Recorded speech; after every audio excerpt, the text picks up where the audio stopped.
Uncle, আমি বিয়ে করব, আপনাদের বাড়ি কোনো ছেলে আছে? এতদিন জানতাম ছেলেরা বিয়ের জন্য হন্য হয়ে মেয়ে খোঁজে। হ্যাঁ, তো মেয়েরা কি আজকাল পিছিয়ে আছে নাকি? মেয়েরা পিছিয়ে নেই? তুমি আমার বাবার সাথে দৌড়িয়ে পারবে? এই ছেলে, আমি তো হ্যান্ডিক্যাপ রে। সোনার আংটি কি আবার বাঁকা হয় নাকি?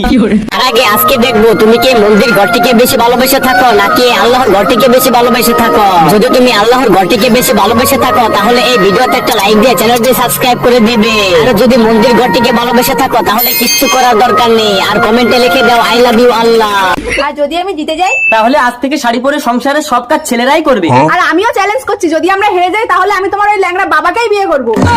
তার মানে আমি স্বামী হারা হব? তুমি জিতলে এরা বাপ বেটা মিলে সংসারের কাজ করবে আর আমি একটু শান্তি পাবো। আচ্ছা ঠিক আছে, চলো দেখি। তোমার বাবা যদি হেরে যায় তাহলে আমি কিন্তু তোমাকেই বিয়ে করব। যাও, কি হলো, ফিরে আসছো কেন? তুমি হেরে গেলে ওই মেয়েটা আমার স্বামীকে বিয়ে করে নেবে। আচ্ছা না পাপা, চলো তোমাকে নিয়েই ছুটবো। এবার আমার বাবাকে বিয়ে করো। না রে খোকা, আমি জিতিনি।